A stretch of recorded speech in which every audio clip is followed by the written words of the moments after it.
Só que eu sempre tive essa vontade de contar histórias. Aquelas vontades que, sei lá, faz parte da vida de todo mundo, mas poucas pessoas dão o primeiro passo. Esse projeto é também uma junção de várias pequenas fagulhas, trazer várias coisas místicas sobre mim, porque tá no universo do meu filme, né? E eu fiquei muito feliz por estar do lado de gente que escreve tão bem. E eu não tinha percebido que tava dando super certo a escrita, sabe? Bacana compartilhar isso. Sabe aqueles calorzinhos que dá aquece? Acho que nossa área é às vezes tão cruel que acho que tem, às vezes, precisa desses momentos para ser compartilhados. Esses processos eu sempre acho muito bonito quando é de crescimento conjunto, né? De todo mundo se ajudar e avançar conjuntamente.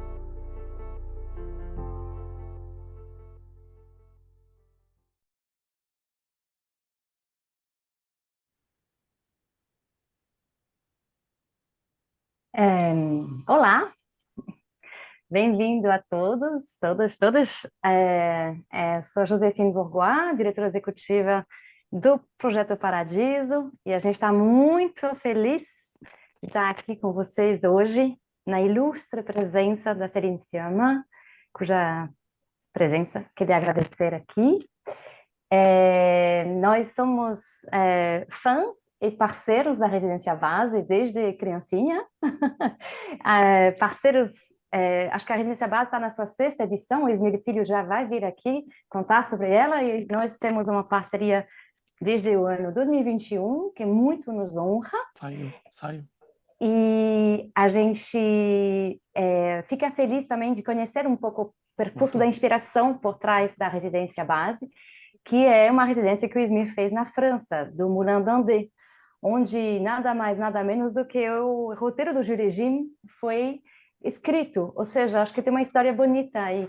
Começar com o Jurégime, passar por Ismir, chegar na Céline, as coisas se conectam. E a Residência Base promove esse espaço de encontro para a criação, para a escrita.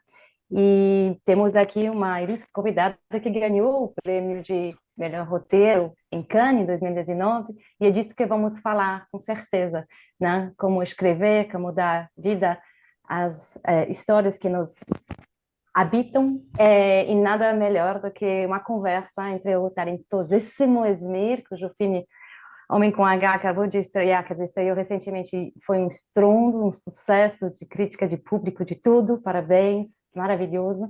E a Céline, cuja filmografia não precisa de apresentação, mas que mesmo assim será apresentada pelo Ismir. Então, muito obrigada pela parceria. A gente está esse ano com essa novidade das Masterclasses e gostamos muito. Está no YouTube, vocês estão acompanhando provavelmente por lá, e tem também os participantes selecionados pela residência. Parabéns pela sua seleção, os projetos aí. E é uma série de várias, quer dizer, essa é uma masterclass de uma série de várias outras, e parabéns pela iniciativa mais uma vez, Ismir, parabéns pela residência, obrigada, Céline, pela presença, e que tenha uma linda, maravilhosa masterclass. Obrigado por essa introdução, Josefine. A gente está muito feliz de ser parceiro de vocês mais um ano, para todo mundo conhecer a Residência Base. Meu nome é Ismir Filho, eu sou roteirista e diretor. A Residência Base de Roteiros é uma residência de primeiros e segundos filmes, e ela acontece todo ano. A nossa vontade é deslocar o roteirista do cotidiano e promover uma imersão na natureza junto a outros colegas participantes. A gente providencia também consultorias individuais, internacionais e nacionais, e encontros com convidado do mercado, né? Então, para vocês saberem mais sobre a Residência Base, é só seguir a gente no @baseresidência no Instagram. E, bom, escreva seus projetos. Todo ano a gente está aqui recebendo projetos. E a gente quer agradecer a 6ª edição, pela Lei Paulo Gustavo, através da Secretaria de Cultura, Economia e Indústria Criativa do Estado de São Paulo. Agradecer a Associação Paulista dos Amigos da Arte, a Pousada Fazenda Maristela, que é esse lugar maravilhoso onde a gente se encontra aqui agora. O Projeto Paradiso, é claro, sempre pelo apoio, a Galeria Distribuidora, a Galeria Mais e a Cine Comunicação. Então, a nossa convidada para a Masterclass de hoje é a roteirista, diretora e produtora Céline Sciamma, e uma cineasta reconhecida por sua sensibilidade única na construção de narrativas sobre identidade, desejo, descobertas íntimas. Ela é diretora de filmes como Tomboy, Garotas, Retrato de uma Jovem Chamas, recentemente Petit Maman. Ela consolidou-se como uma das vozes mais potentes do cinema contemporâneo europeu, conquistou público e crítica e festivais aí em Cannes, prêmio de roteiro original de César, enfim, muitos prêmios. Mas mais do que isso, agradecer essa sensibilidade e generosidade da Céline. Thank you so much for being here, Céline. We are great admirers of your work. When we announced your masterclass, I need to tell you that when we announced your masterclass, everyone was so excited. So I just want to say you have many fans in Brazil. Hello. Well, I'm sorry. Can you hear me? Yes. No. Now I can hear you. Okay, perfect. How are you? Hi, I'm very happy to be here. Hi, thank you for this introduction. Hello to the comrades of the residency and to anyone watching.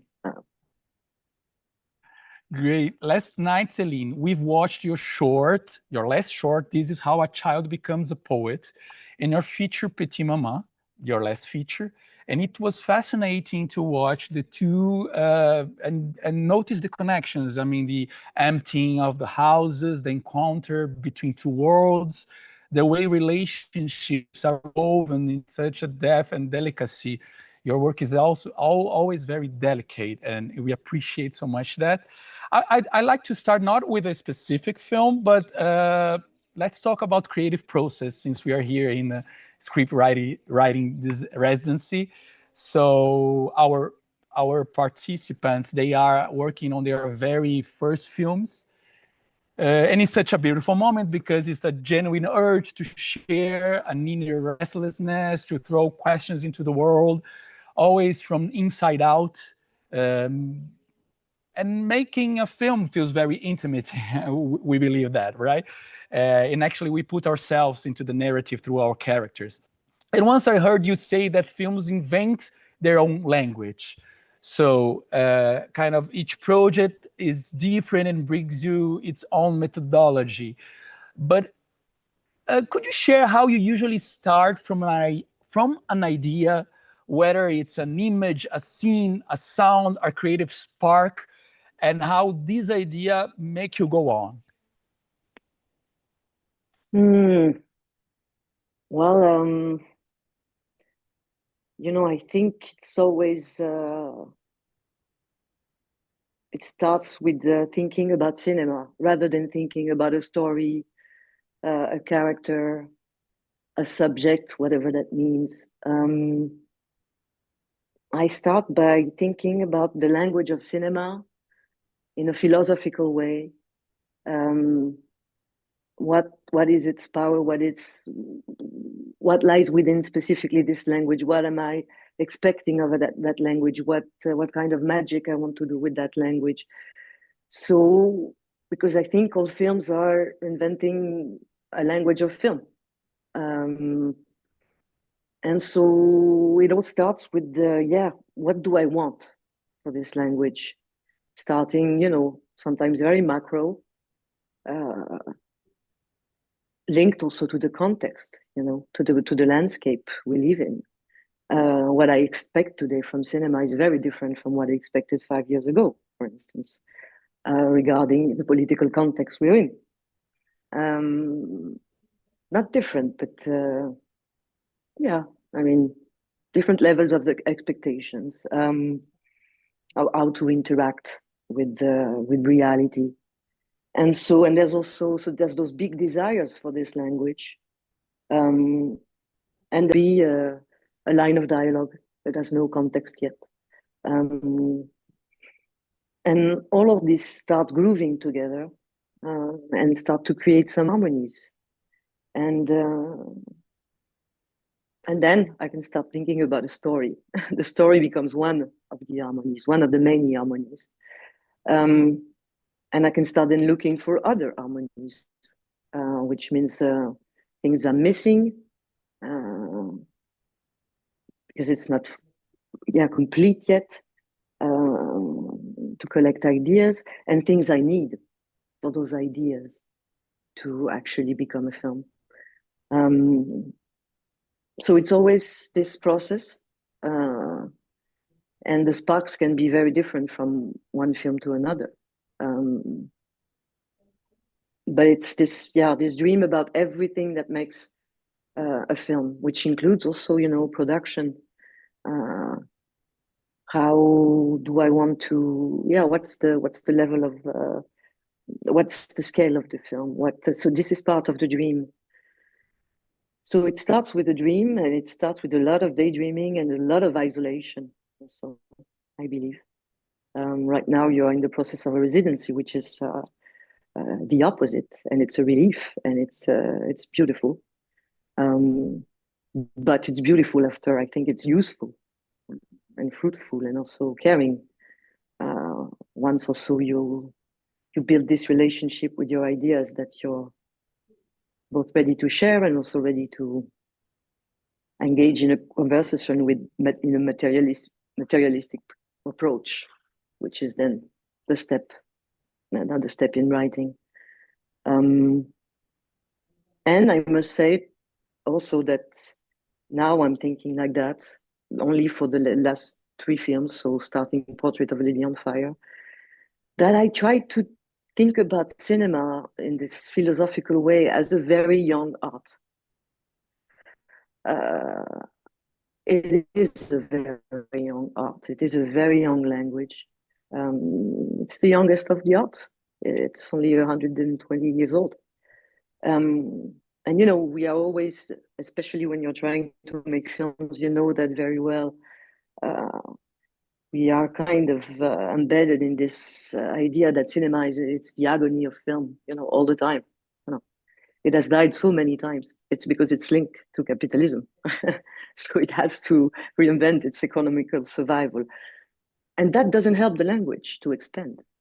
So I believe it is culturally a language with a very strong tradition, which is kind of awkward when you think about it. And that's not a paradox. It's also a very immature language in a way that it still has a lot to discover about itself. And that's why when you hear, wow, that now would be a bad time to start thinking about the language of cinema, I'm saying quite the opposite. I'm really thinking this is a great moment, as it has always been a great moment to think about cinema, but I think a very important one, and also a very different one, because, the way the language has evolved so far is not through expanding all the ideas of editing that could happen, because there's so many, and that's the language we're writing for. We're writing for editing. But because cinema has expanded through science. It's a language that is born out of a science, which make it very, very special, and also very with an integrity in a way. We see how science is challenged these days, right?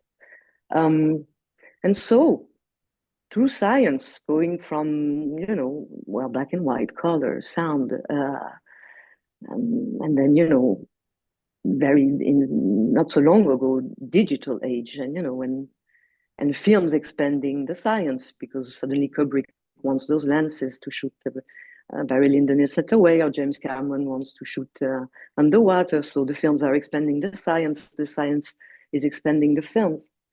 And where are we on that timeline right now? We are at a time where we all have cameras in our pockets, very high-level cameras. And so it's a great moment also because the people, in a very, very democratic way, are now all contributing to the language of editing, which means this language is expanding also through numbers. And we know when digital cameras happen, and so home movie cameras, that this changed also the landscape, especially for feminists and for avant-garde filmmakers, that suddenly video cameras allowed new kind of speech, new kind of editing, new kind of documenting, and new voices. And suddenly also the arts on TikTok. And, so the language of editing is expanding and is challenged in ways, of course, that is also algorithmically processed. I'm not saying this is of course, this is still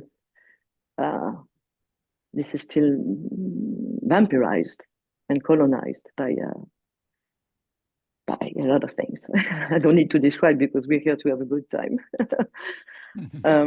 But it's also, expanding in a way, and it's the same for the news, it's harder for the gossip, but it's better for the revolutions that suddenly a lot of people have cameras in their pockets. So I'm saying this as also I can give you a little bit of news of where I've been since Petite Maman. It's the longest there has ever been in between films for me, and I'm not at all ready to shoot another film. So it's that I really took a pause and took a form of distance with the industry as a milieu, as an ecology, if there is one, and also to an idea also of to think about that language and to take a distance with a canonic way of going through the moves of making a film, because now I'm having quite a lot of experience about that, especially now that my last two films have gained international success, whatever that means. I mean, attention. I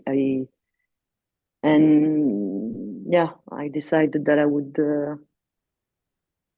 would think about it, and I would take my distance. So that's where I am right now. I am in this process that I just described, but in a way that is the freest it has ever been, the longest. So a lot of isolation, and but the more I'm disappointed, mostly politically, of course, by the industry of film, and I'm talking from the point of view of someone talking about, when I say the industry, I'm talking about, well, of course, Hollywood, but also the French industry that is very, very prosperous, given the fact that it's such a small country, and very important in for the international cinema, European cinema, but also co-production everywhere. So I'm talking from a perspective of the privilege, of course, but I'm taking a step from that power, and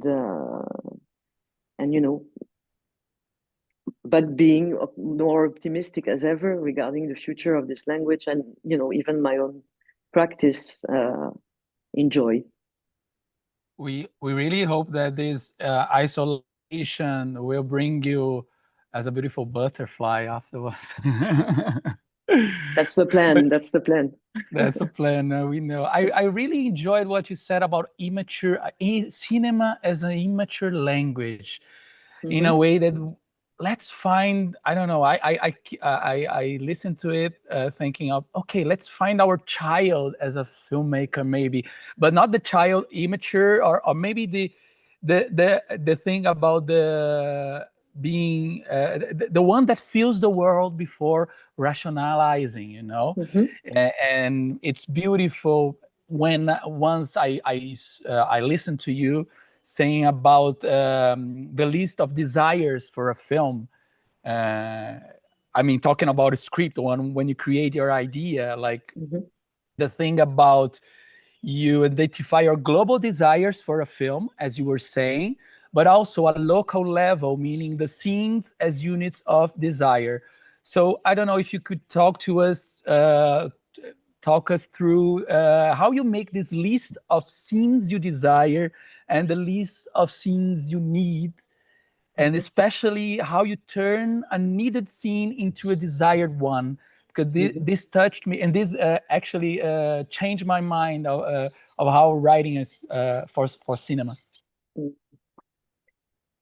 Well, the list of desired scene is happening. It's just happening. You don't have to look for it. It's and it's nonsense. It's not linked, but it could be I don't know, either a very special.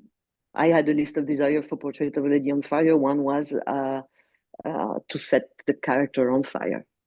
I didn't know how that could happen, but I wanted that image that the character would actually be set on fire, so that it wouldn't just be this manifesto, this poetical idea, she's on fire. So this, for instance, is a desire. And so if I just take this example, on the needed scene list, I have like a scene where that explains why, the character is set on fire. So from that desire, there's consequences. And I have to make those happen. And so by making those two lists, and of course, in the needed list scene, for instance, in the desired scene list, there's an abortion scene, which means I need a character who's pregnant in the film. So needed scene, a scene where a character says they're pregnant, And when I say that I want every needed scene to go on the desired scene, is that I don't want it only to be functional. There has to be something I really want to do in it. So in the end, the method is try to love everything. Try to love everything. Try to work everything until you love it. Which means, loving something sometimes it's just going to be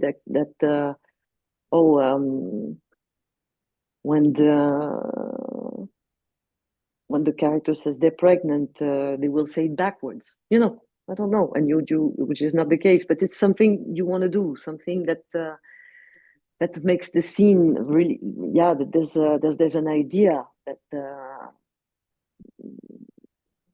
that puts a spark in it, so that it's never functional. And it's also a way to create new editing, because if you're always trying to solve things through characters, through action, time passing, you kind of write for the canon. And so sometimes, I'm not going to find a bridge between two scenes that I desire, and there's a scene I need that's missing.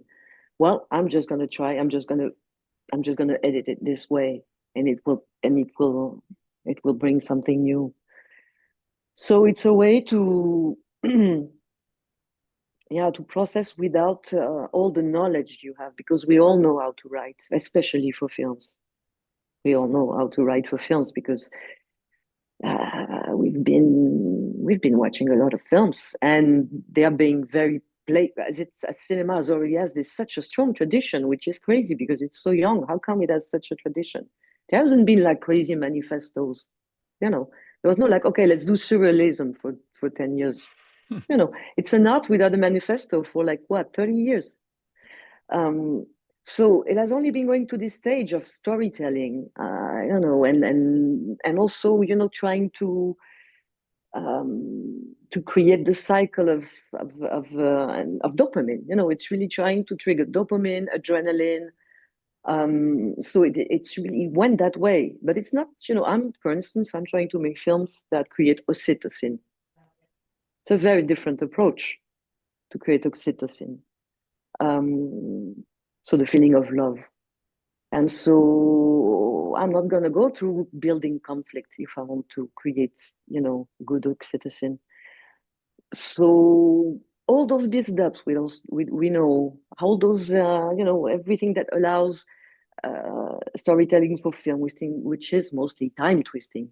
It's an equation of time, and suddenly if you unroll it the other way, or if you show who was actually speaking, you can have a lot of reveals. And people are super educated in that, especially now that, the streaming platforms also have been really feeding the algorithm of the plot twist, the true crime, that everything is edited the same now. That everything is edited the same, that through this trick, that through the editing, you listen to someone, they look obviously guilty, and then through the editing, you listen to someone else, and they look kind of weird, and you go through the steps of being betrayed all the time, and you're in this kind of adrenaline.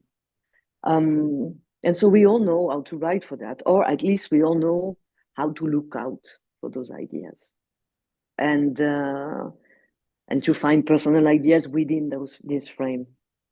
And this frame is the one that they want you to do. When I say they, I mean people giving money. So it's also really a way to not rely on what I used to rely a lot, which is the language of film as a storytelling, which is in every method written by an American guy for the past 50 years, you know. And they do like, yeah, it's like Aristotle. Yeah, no, not really. But and also it's very different language. So yeah, it's a way to challenge myself into experimenting and looking for ideas in a different way. Because then you will be asked to rationalize. And, you know, just to sum it up a little bit like that, it's like cinema is the only language that creates the illusion of movement. So all history of art, I've been looking for movement. So, okay, music was the champ, you know, dance, I mean, but the illusion of movement, engaging in the brain, the collaborative brain of the viewer that decide to believe that if someone opens the door and then on the frame after they are in the room, the door in the room, you know, they are linked. So this is, and this illusion of movement and this illusion of reality that is still very impressive. We still, you know, we're not bored by it. Well, it's mostly used to look like reality, which is already shows how kind of, you know, it's not taking a risk that the door opens onto a lake, you know, and the lake is red. You know, not a lot of dreams there. You know, to be just very technical, not a lot of dreams. Like David Lynch died, everyone's like, cinema is dead. And they were kind of right. You know, there, of course, there are dreamers. There's a Bishop Hong. But, you know, so the poetic approach of this language and the incredible power of being able to create world that are great illusions. And it's always a great illusion. If it's the illusion of a street in Sao Paulo, it's a great illusion. I mean, because you made it like it's alive. But it could also be a whole different world. And we don't see much of a lot of different worlds in independent cinema, for instance. And it's okay because maybe they are expensive to build, which once more is a tradition. It's not true, because through editing, you can really open a door to a lake. And so, I don't know, I'm getting lost a little bit there. Am I answering to you? I went with the list. No, oh, yeah. you are in the Yeah. flow. No, I'm loving to listen to you. And what reminds me, I mean, looking at your cinema, is that your characters are also driven by desire. Yeah. You know, so when talk about desire and desire of I don't know, your scenes, you know, the way you said you want to create oxytocin, the feeling of love. So I mean, bring it to the characters, and I know your characters are always very present. They are in the scene. They are living that. They are not. Of course, we have our pasts, but they are not full of pasts that you have to discover. You're just living with them. It's very present, and so I'm interested as a director too, how you work with the actors, how the script goes. You know, like how they collaborate with your ideas, with your dialogues in the mise en scène. I don't know if you want to talk about it. Well, it's true that I don't really work right thinking about the characters, which means giving them these backstories. Sometimes they don't even have names. I'm not trying to give them an existence out of the film, because they don't exist, and they are collaborators of the ideas of the film, actually. And so the actors, they are in charge of inventing their presence. And of course, I've been working a lot with kids and first timers, and so the way these characters are written, I think, is also a lot linked to that, to an ethical approach of cinema through working with kids. That has contaminated the way I work with adults too. which is that it's not about giving them ideas about who the character is or what they feel, or their emotional states, or their psychology, or it's really always talking about cinema.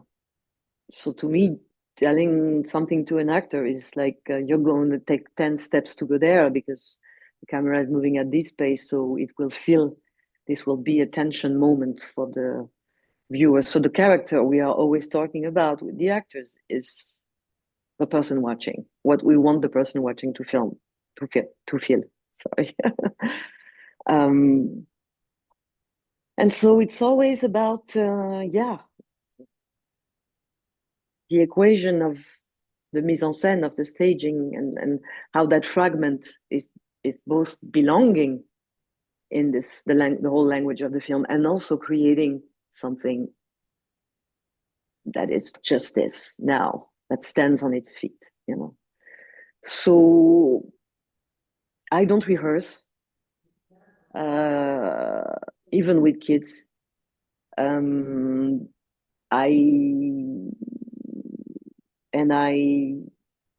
work on the set. My relationship with actors really is built around costume design because I do the costumes of all my films, which is a way to get to know each other and start collaborating without actually rehearsing. And also, you know, that we begin to have this humorous relationship about I'm gonna, you know, when we do tryouts, I tell to kids, so now this is the moment I'm gonna start looking like this, and making faces and being like, this is the beginning of our work. This is actually what's going to happen. I'm going to look at you all the time, and so then yes, it's always about the fragment and how this fragment plays in the equation of time of the film.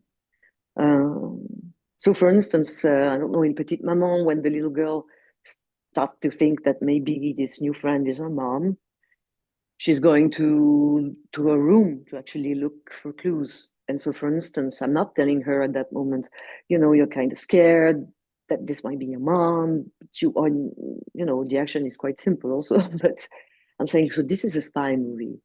You're like a little James Bond. You're going for, so the groove of the scene is about that, and the energy is about that. And then it's their interpretation.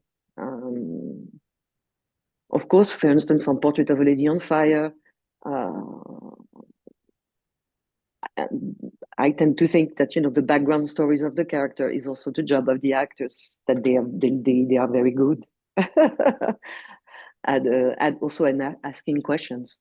And so, but yes, to me, it's always about, I don't give too much importance to that because I think it's kind of also the scam of traditional writing for films, that there's so much on the shoulder of the characters that we put too much pressure on them. And so that then it all becomes about their action. And I think it's also, especially when you're looking at the margins or doing queer cinemas, you know, it's there's a transaction. There's a transaction that you have to put your character through traumas or backstories of, so that, you know, so that then empathy can happen, you know. And when you're writing characters that are not likable or that kind of mysterious or opaque, people are going like, yeah, I don't feel empathy for that woman usually. And so this idea about this transaction, give me your trauma, I give you my empathy, I think is part of the capitalistic problem in film, and there's a transaction of that and how they allow certain voices to express themselves to telling about their, you know, suffering and showing images of character, you know, freeing themselves, for instance, is okay, but characters already free, problematic, not seen, I must say. So I have a very kind of distant approach with the characters, even though, you know, I can't really go into the process of writing if I don't have their gaze, because it's also that I've always written for films with a singular point of view, and where the act of looking is actually the tension of the film, because you're a painter or because you're a child, which means that your survival depends on your ability to understand your surroundings, and understand, you know, what the adults or society means. What is this fiction you're living in? So it's a survival gaze and a curiosity, so, you know. So yeah, because otherwise, if you start bingling them as if they're real people, then it has consequences that, you know, what would they do? No, what do I want them to do? What do I need them to do? Because also then it's also the narrative about the conquest. And, you know, you were saying my characters are always driven by desire, which means they are trying to figure out what they want. You know, whereas the tradition, the canon of writing is someone wants this, and now we're going to watch them get it. And then we're going to see the obstacles toward that conquest, which is, you know, heroism. My characters, they're all women or queer or kids or Black. They have dreams. They have desires, but they're not in this. Maybe they're not even allowed an adventure, right? Except it's like when a very magic. personal conflict, right? It's not about the twist. It's about something that they carry in their heart. Exactly. Exactly. And that is not also turned into a dilemma, an ambivalence, you know. It's internal, but it's full. Because, you know, then it can be internal, but you can be conflicted. But, you know, you can hate yourself for what you want. And I'm not saying my characters are really confident or loving themselves about what they want, but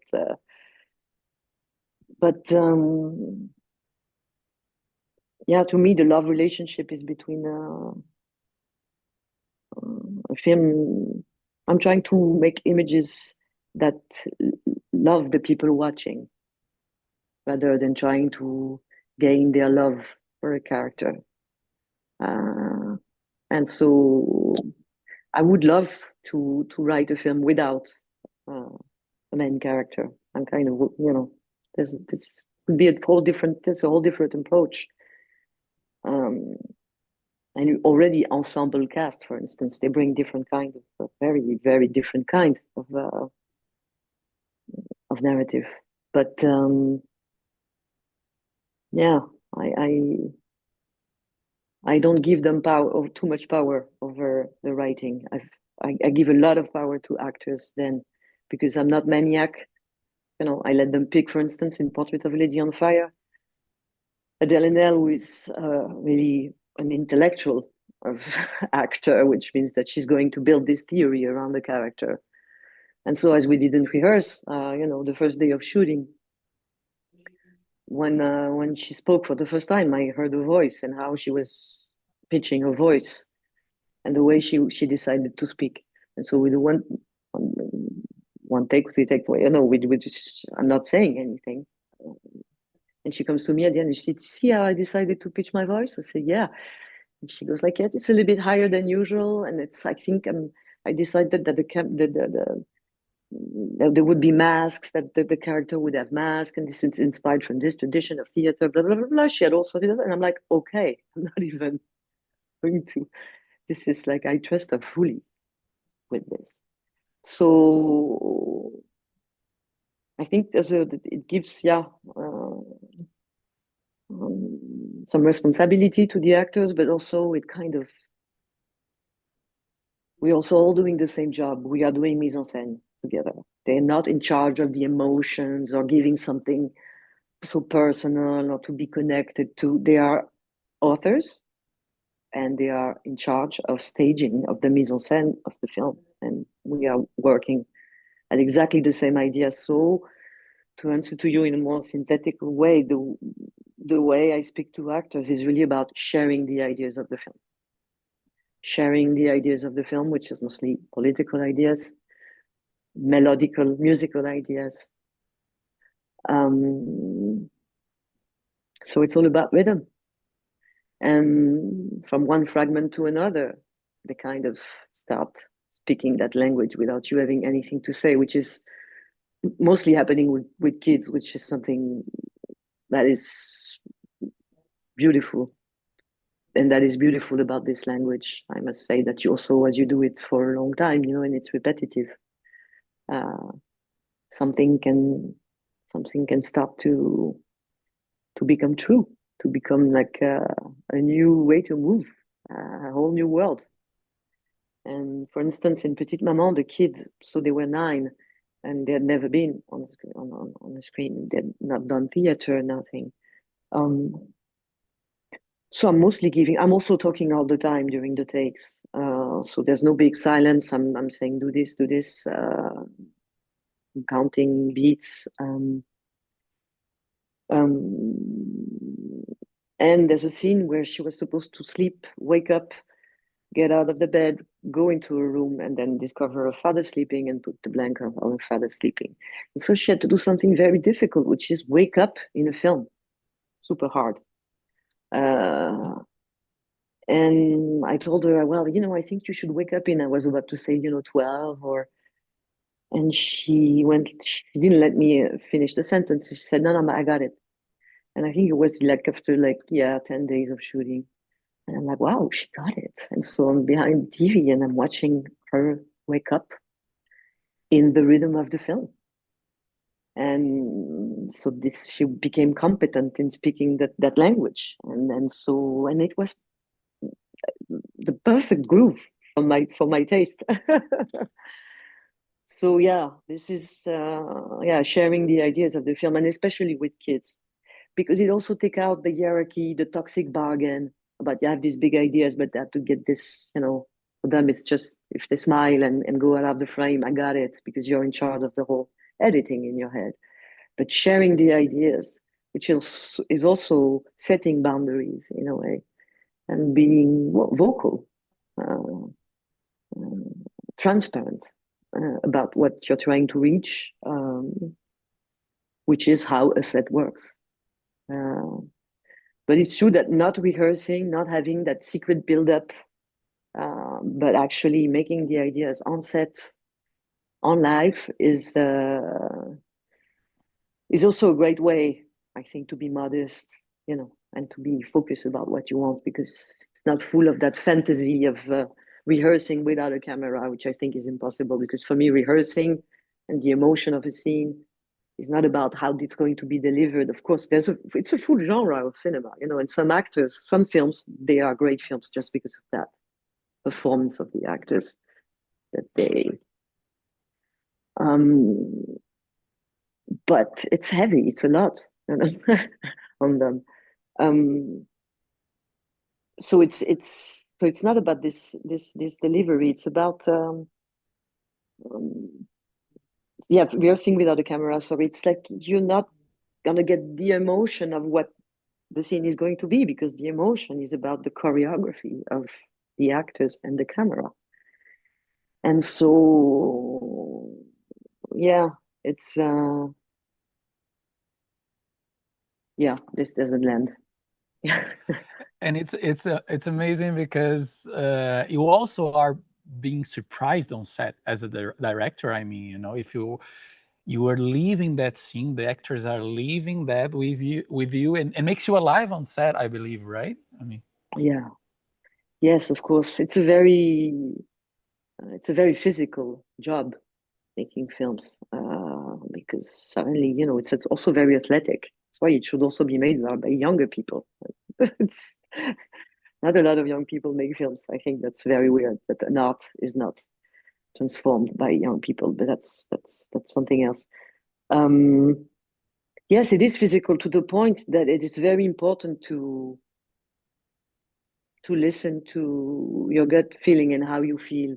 Because for my first 3 films, where I was much more dancing, playing along with the tradition of the language of film, and so violence happening to the characters, and so having to create simulation of violence, that can be just a slap, but it's violence. I felt always terrible. I felt terrible. I didn't like it at all. I was never excited by anything. And I was thinking, well, you know what? Yeah, it's painful, and I guess I'm really working, And no, I was just doing something I really didn't want to do, But I was playing by the rules of being in this competition, of also creating adrenaline, and in a very also masculine world where, and also, yeah, the language of cinema kind of puts you in that position of being in that competition, and so now I'm only trying to do things that makes me feel good, and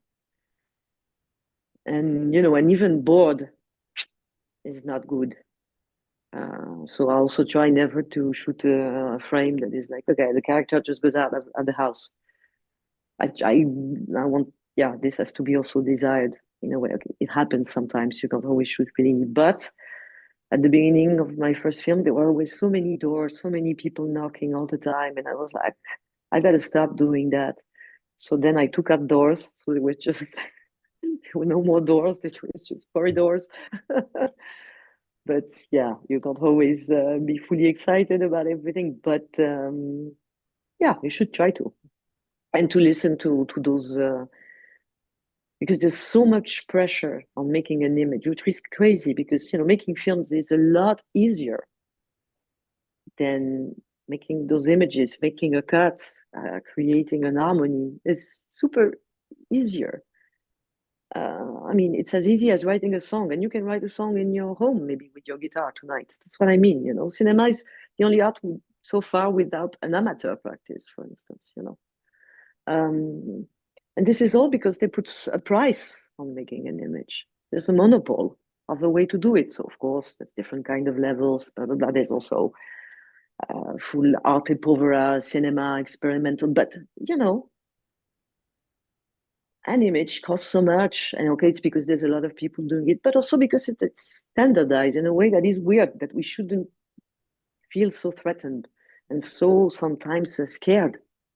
I've been terrified on sets at the beginnings. It's like, it's crazy, it shouldn't be, but because it looks like this enterprise and there's so many people you don't know. This, for instance, I don't want to work like that anymore. It's nonsense to me. I will still get that feeling. Even though I understand more now how it works, that there's so many, and until not so long ago, everything that wasn't made this way or shown on the big screen wasn't cinema, and this is not true anymore, because a lot of things that are not on the big screens are cinemas, and no one can deny that. No one can deny you that. This is very exciting, because what is on the big screen has been chosen, and also craft. And the industry created this ecology where, even they also feed on the energy of the resistance. They also feed on new voices, new ways of writing. They feed on that. Sometimes they breed it, to contain it. So you're then part of a system that even if when I went to the Cannes Film Festival, I went like, my jaws were clenched. I wasn't going like for a party. I know this is kind of a terrorist act in a way. We don't belong, but then we feed this system, that then also tries to minimize the impact of our ideas. Why was I going this way? No, this way I was going this way. No, you are in the flow. I mean, the pressures of cinema, no doors, corridors. I'm gonna use that because it's amazing. No doors, corridors. And actually you have all the crew with you, because it's a cinema. I mean, it means the pressure, the money, but also everybody that is with you in this boat. I don't know. I like to think about a boat in the sea, and we're sailing. And I mean, always, I think you said that You should trust your sensations, your gut feeling. But I have a question. I mean, I know it's about feeling, but when do you realize you're inside a creative delirium, okay? So you are in the boat, you are sailing. So how do you know that the flow keeps you pushing to the discovers that you'd like for your film, or actually guiding your writing process or the film? I mean, how do you feel that you are in it's not a right way, but at the flow that you wish?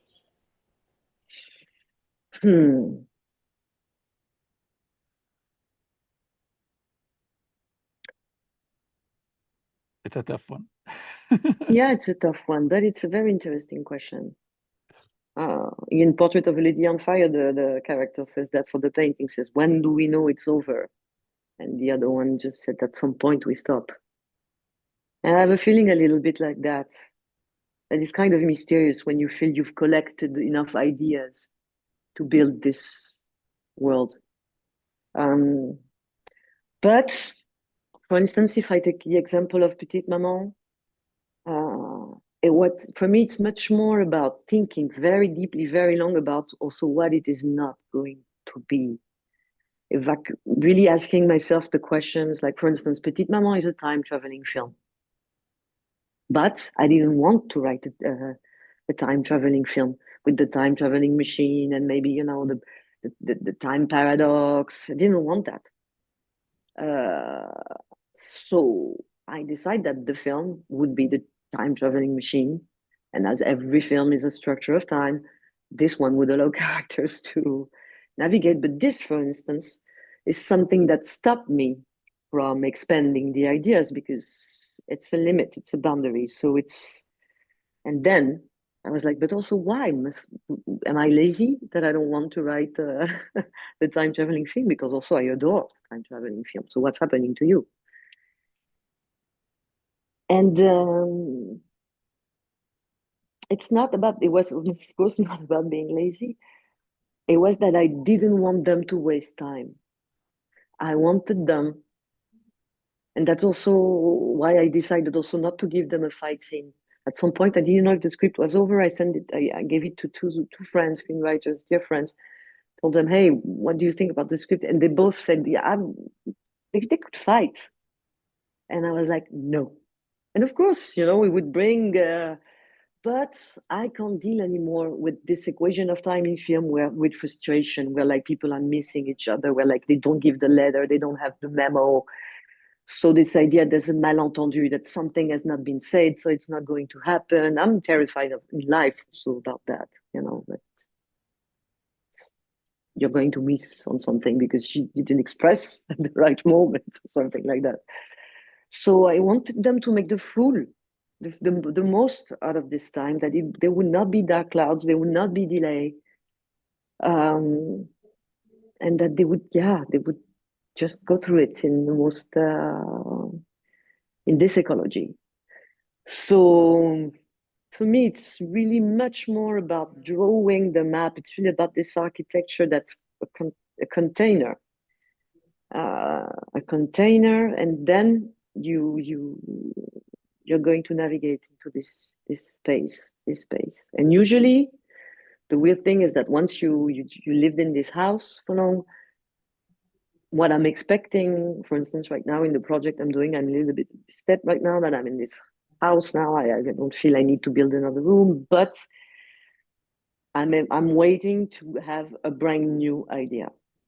And usually it's that. And sometimes when it's like an hour and 10-minute film like Petite Maman, it's a scene. And for that Petite Maman, for instance, it would be when I wrote the scene where they perform together. They are playing like characters together, and that they have a child together. This, for instance, when I got this idea, I was like, okay, that's it. I have this level up of this new layer, this a little bit crazy idea. And it's the same in the editing room. Usually it's like, need last idea, you know, when you've been built up, you know the time.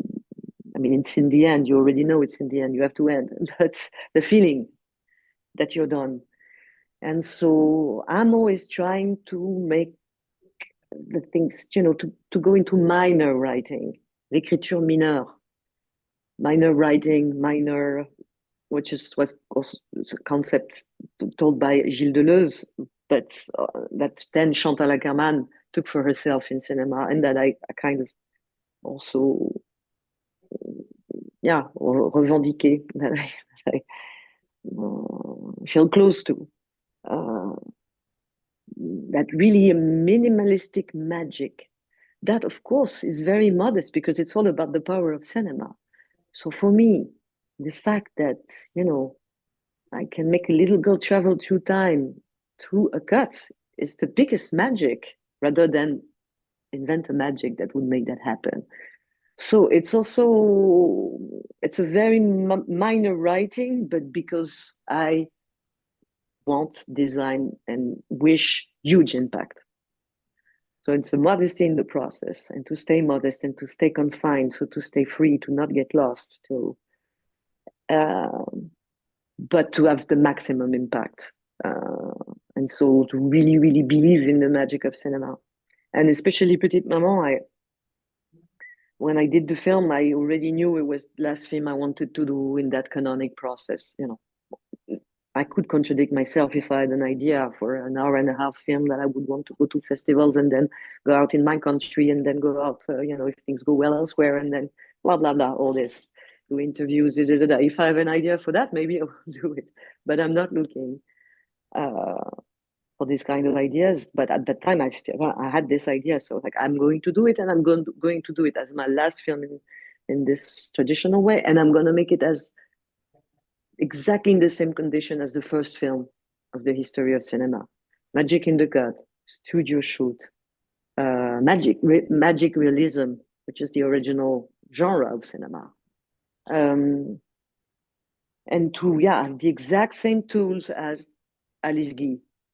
You know, in a way, it's not shot in film, but it could be. So I don't even remember your question, but it's okay. No, but you said about the scene that you told us about Petit Maman. It's my favorite scene. So when you said, I was like, oh my God, this is my favorite scene. Actually, because you have so many layers, because they are playing and they are playing the playing and they are talking about them, and they are twins and they are living this magic there. And it's amazing because we talk here at the Residence a lot about the sparks, which might be a scene, a sound, something you lived, something you heard, or something that comes in your dreams. So it's very beautiful. I would love to start to ask some questions from people online that want to talk to you, and also people from the residency. Okay. So I'm going to say it in Portuguese, and they too, and you have the translator there. Yes. Então, primeiro, aqui começando com a primeira pergunta online que eu vi aqui, muitas pessoas gostando muito do seu trabalho. Tem uma que eu quero juntar, da Vanessa com o Paul. A Vanessa gostaria de saber... Não, desculpa, não é nem da Vanessa. Desculpa, Vanessa, eu vou chegar em você, mas é que porque eu vou juntar com o do Paul. Eu não estou chegando aqui. A da Tam... Não, peraí, desculpa, eu estou confuso. Perdi aqui, mas eu lembro, tá?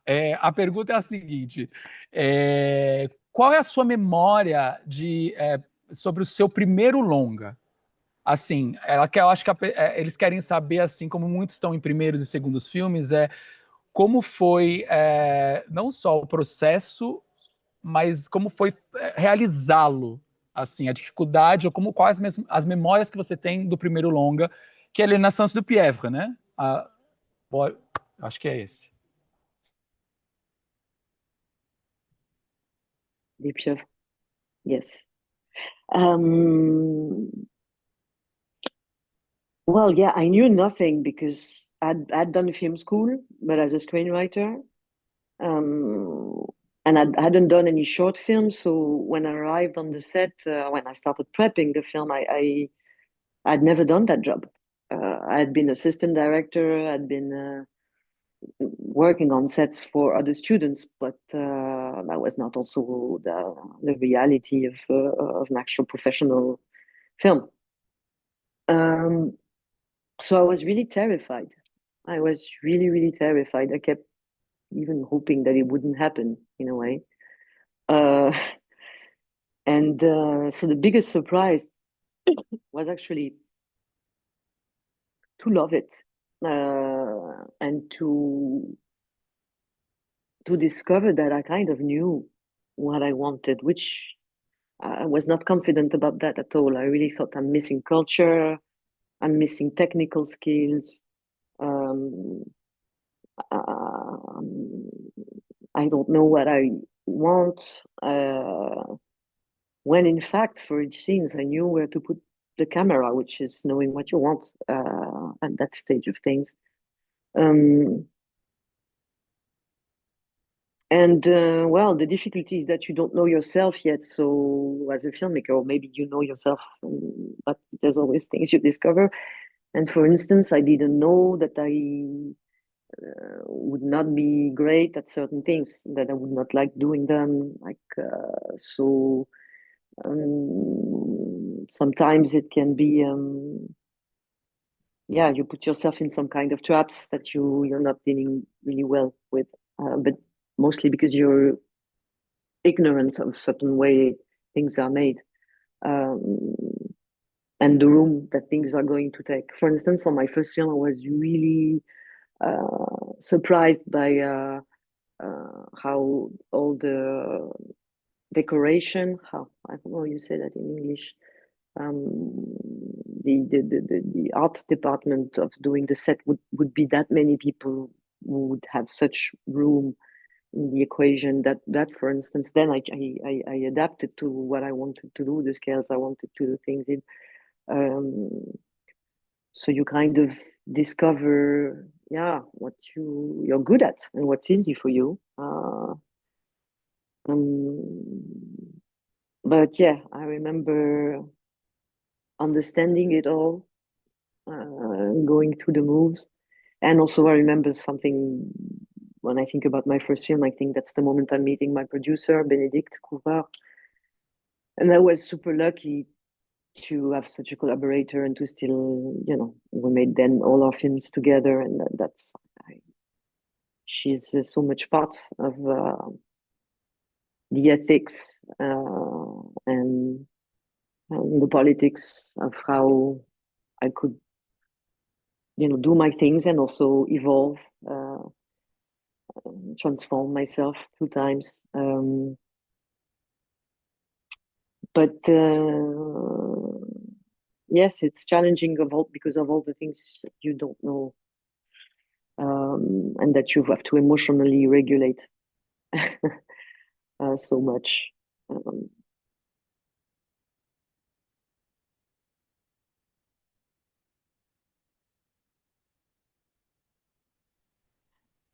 Olá, galera, tudo bom? Eu sou Valéria Oliveira, sou uma das roteiristas selecionadas aqui no Residência Base. E, bom, minha pergunta é muito sobre essa questão do método dos desejos. Eu quero entender como é que você concilia para não se tornar uma pessoa proteccionista com seus desejos, com suas histórias, porque, inclusive, lá no Retrato de uma Jovem em Chamas, tem uma cena que eu acho lindíssima, e é quando a musa, ela vê seu retrato pela primeira vez, e ela é uma pessoa extremamente crítica com o trabalho da sua pintora, e a partir disso elas passam a criar juntas, e aqui no Residência Base a gente tem um método parecido, a gente escuta muitos feedbacks, a gente ouve muitas ideias das pessoas, e para além do que você estava falando sobre esse trabalho com os atores, eu queria entender como é que esse trabalho pregresso, né, esse trabalho seu enquanto uma roteirista, enquanto você está criando a sua história. É isso, obrigada. When I'm writing, do I speak to actors? Was that the question?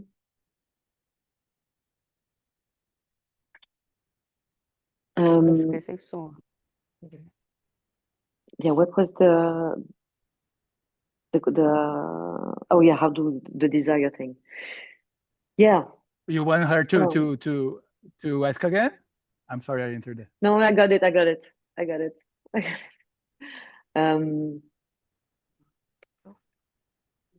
For me, knowing exactly what excites you, what you want from a scene,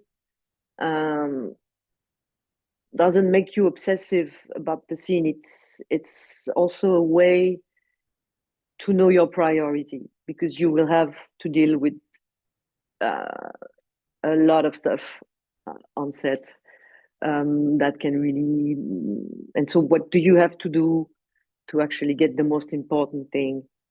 So it's a way to be ready, to not lose your mind when suddenly, I don't know, it's supposed to be a sunny day and it rains, and it definitely changed the scene.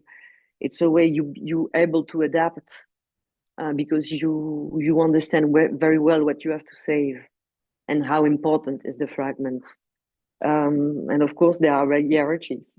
There are scenes that you absolutely need from a narrative point of view. So maybe you get rid of the details you were obsessed with your personal kink in it, because this is an important step. It's a way to be always ready to move and to be always lucid about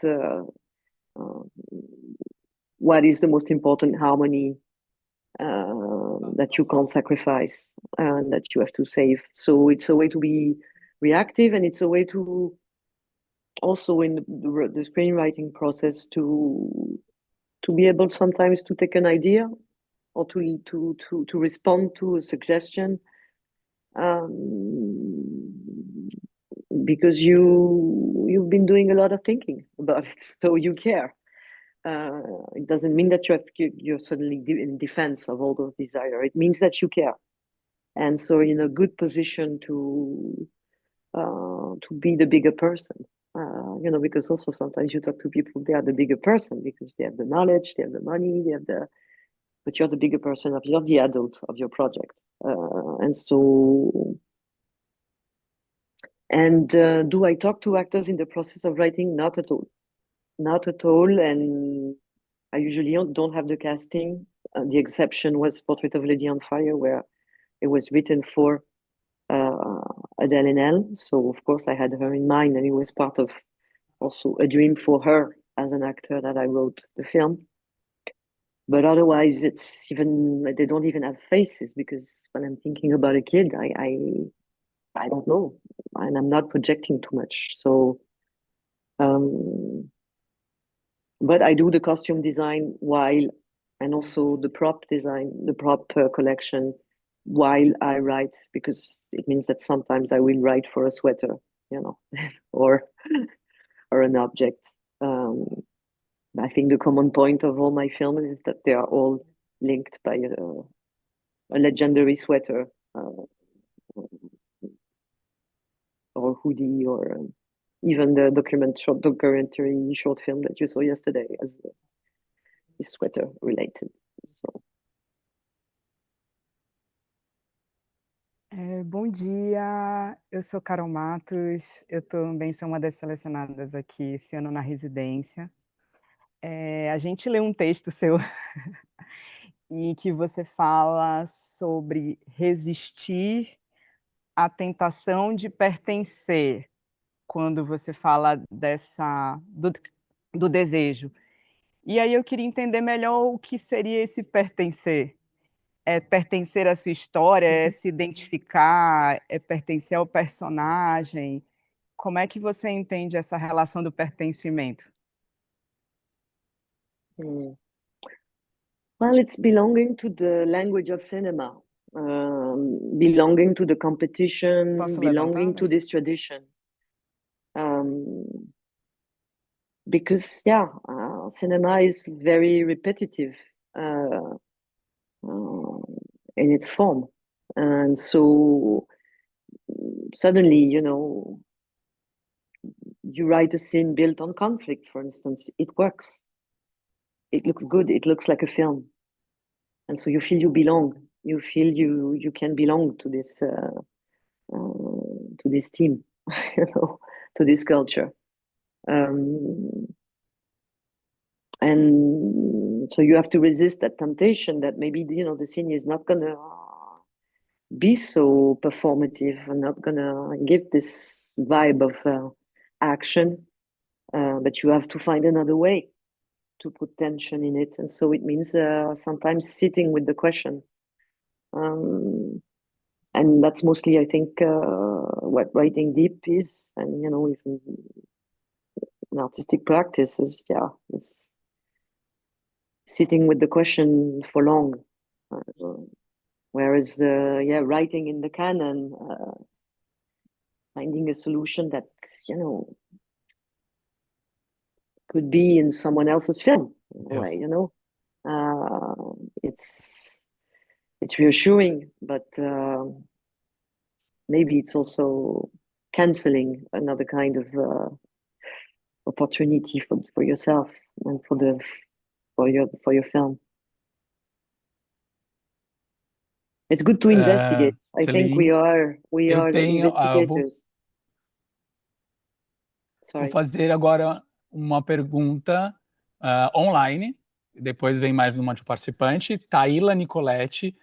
Ela gostaria de saber a relação que você tem com a direção de arte quando você escreve e como você coordena isso com o trabalho de figurino que você assume nos seus projetos. Então, se é uma coisa sua, do seu envolvimento com a direção de arte quando você está escrevendo e do roteiro para o set.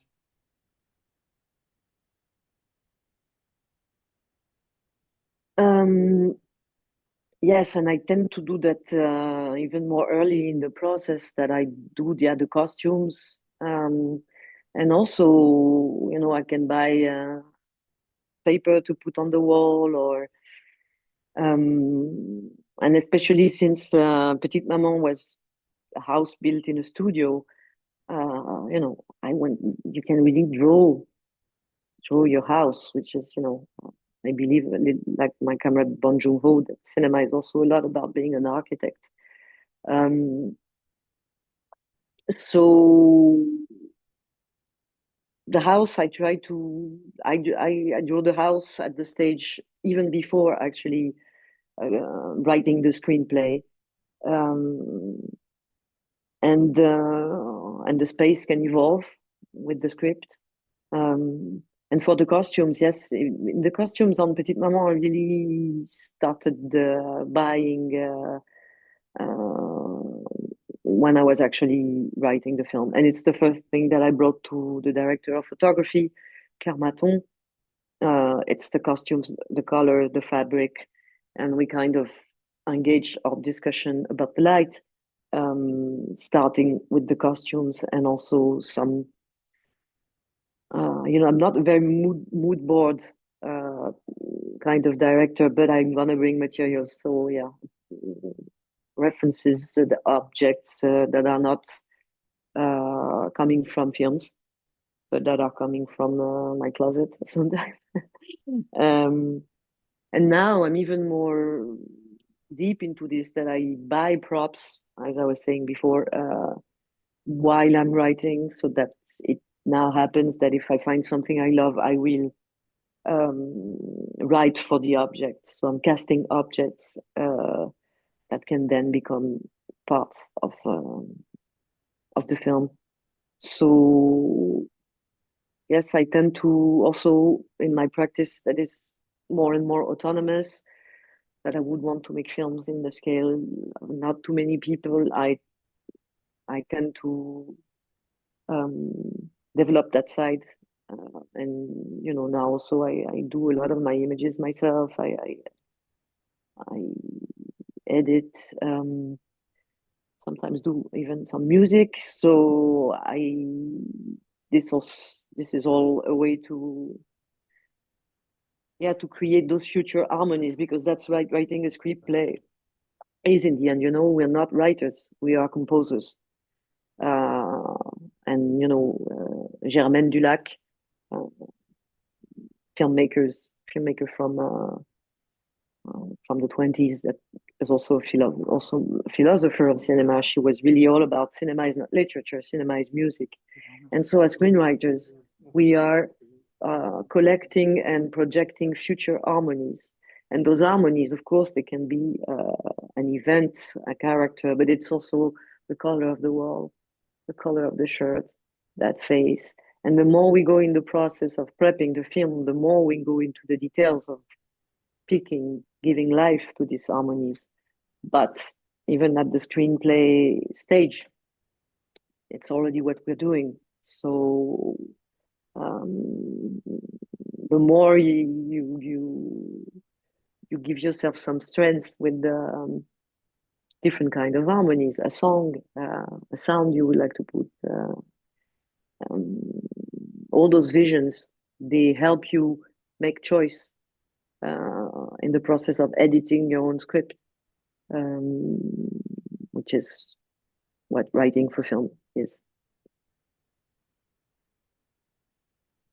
Oi, Céline. Eu sou o Antônio Victor, sou um dos roteiristas daqui do Base, e minha pergunta é um pouco sobre sua fala inicial, que você comentou, e eu sinto que realmente a gente está num momento de mudança no mundo, não só no cinema, ou acho que em todas as instâncias, e é muito comum que num momento desse a gente se apegue àquilo que a gente já domina. E eu achei muito inspirador, porque você escolheu a liberdade, até mesmo diante da tua própria linguagem. E eu queria ouvir um pouco mais sobre o que tem surgido desse espaço livre.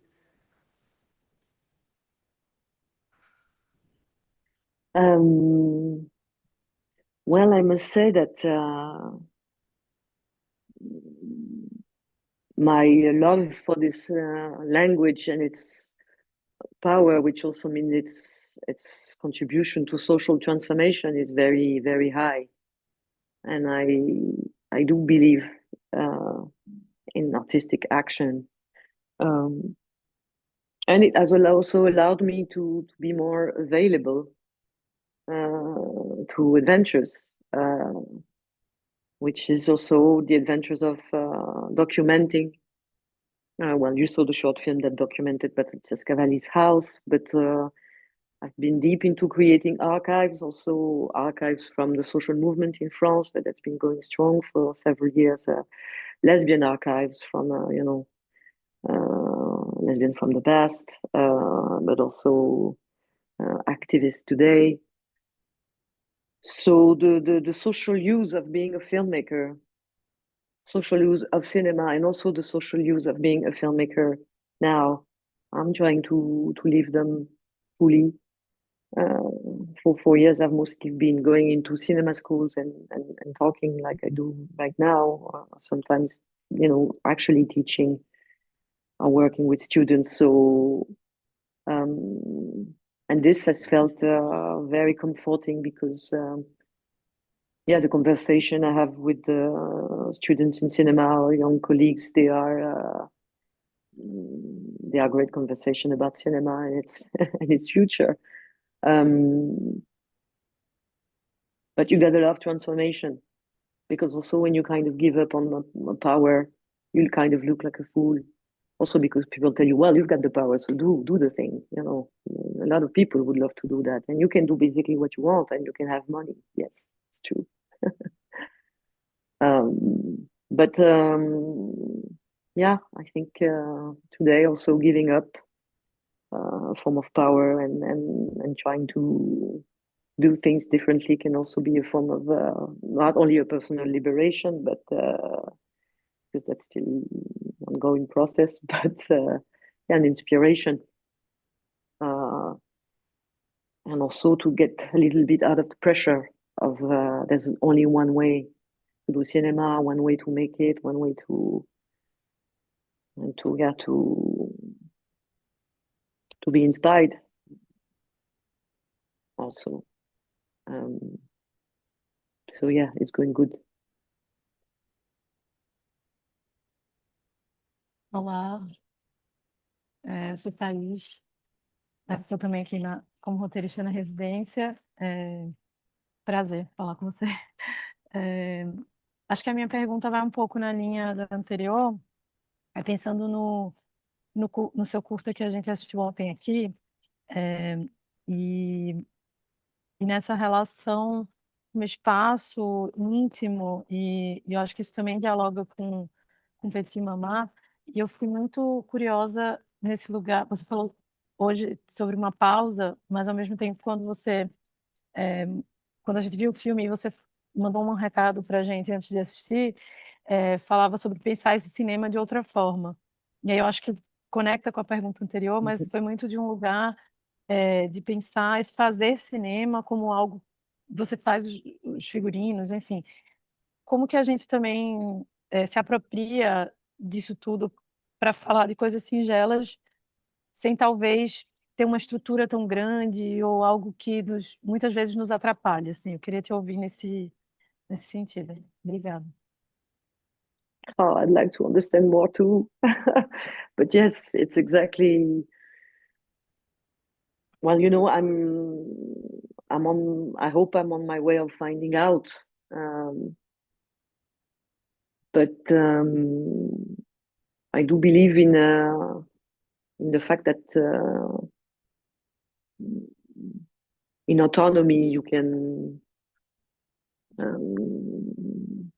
both get out of the canon and its usual steps and Vou brincar repetitive que o sol language. chegou para But finalizar essa conversa tão iluminada. you can also actually make this language stronger. It has a lot to discover about itself. So, and there's a history that's not been told of course, other ways to make film. There's been collectives, cooperatives, and they still exist. So I'm thinking there's always been alternative ways of showing films and sharing films and making films, but now we can also change the diffusion, the way themes are shown. So it's about giving up.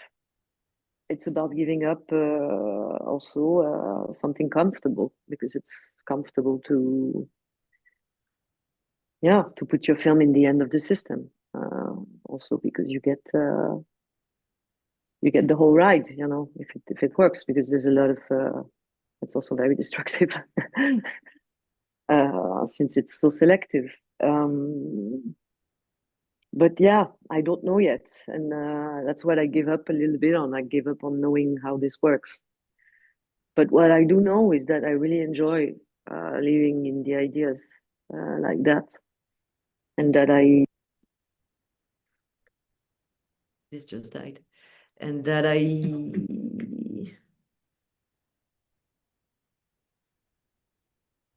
I'm also expecting a lot for the new generation that I think has a lot to